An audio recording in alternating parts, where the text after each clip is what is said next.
Now, exactly 25 years ago on this day, on the 11th of February, our late former President Nelson Mandela walked out of the then Victor Verster prison as a free man after 27 years of imprisonment. This day, therefore, marked a giant leap in the long walk to freedom, not just for Nelson Mandela, but also for the people of South Africa as a whole. To help us reflect on this day, we are joined by the ANC's top 6 leadership member, Duarte. Jessie, it's always a pleasure having you here on the program. Thanks so much for joining us this morning.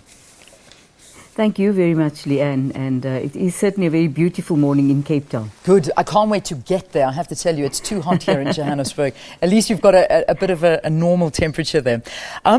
It really was a momentous occasion Yes. and a major milestone, not only for those in the liberation movement, but for South Africa in general. I suppose the obvious question is, where were you on that day? Sitting anxiously waiting in Johannesburg at the National Reception Committee's offices.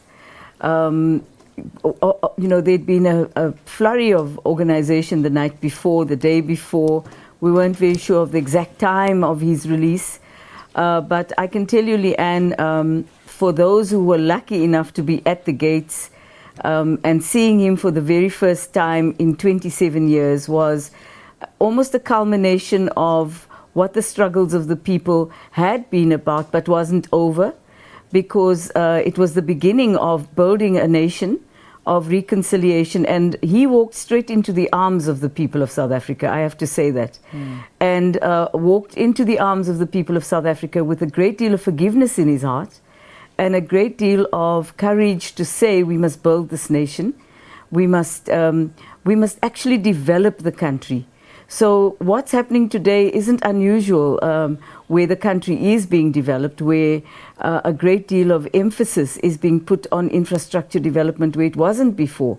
But Madiba's legacy was also about dialogue, about talking about problems, about sorting problems out before they became a crisis.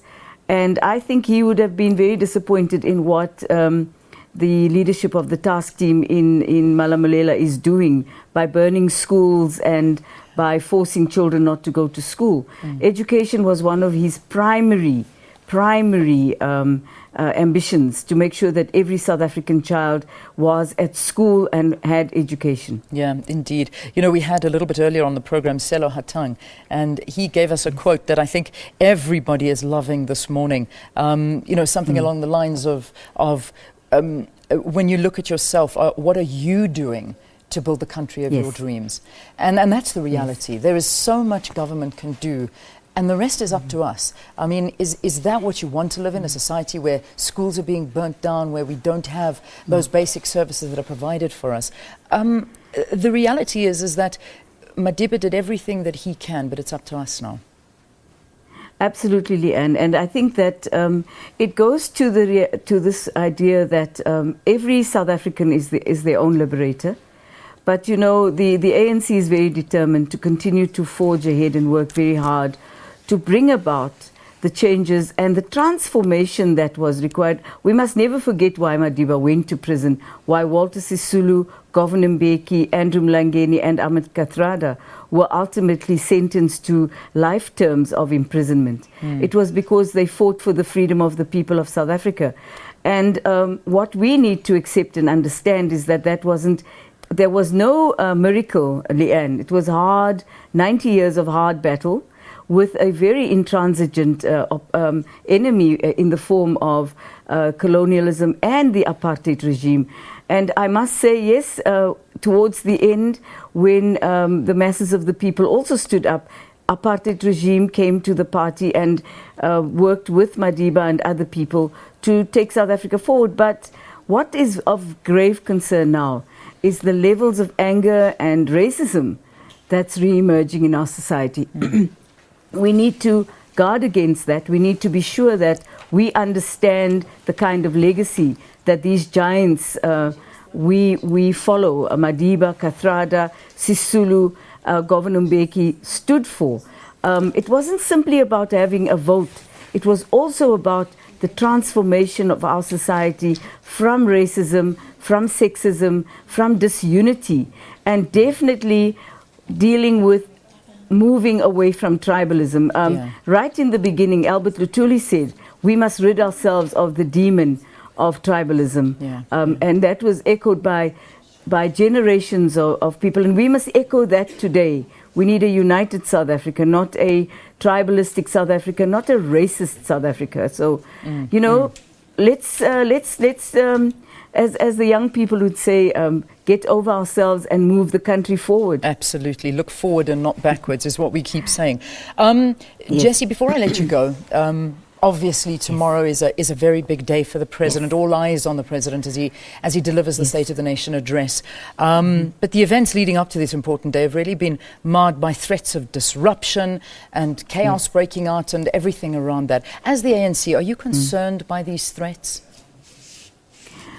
Leanne, I think the people who should really be concerned by these threats are the people who are making threats against a democracy, who are making threats against our constitutional right as citizens of this country to have our parliament opened, to hear the plans for the next year from the President of the Republic of South Africa. And also the people who also should be concerned are the people who voted for people of that ilk into parliamentary positions, who have no respect for the Constitution as far as we are concerned. You know, the opening of Parliament and the State of the Nation address is an invitation by the President to address both houses, the National Council of Provinces as well as the National Assembly.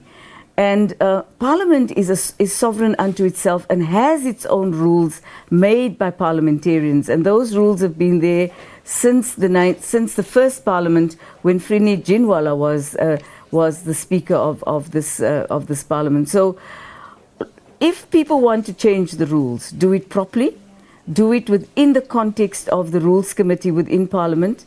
And when you shout, it doesn't mean people are listening to you. Actually, when you shout, people are not listening to you. It's when you talk reasonably that people will listen to you. So we're hoping that the people who are shouting and making a great deal of noise with no content will begin to understand that they may shout now, but you know, the ANC is very determined. We will not allow South Africa's Parliament to be dragged down into the mud, and we will defend the Constitution and Parliament. Thank you for talking to us. Thank you for those words and also for reminiscing on that day 25 years ago. Joining us on the program, Jessie Duarte, the Deputy Secretary General of the ANC. Thank you so much for joining us. All right, let's take a break. When we return, again back to the Western Cape to Lucanio Palata.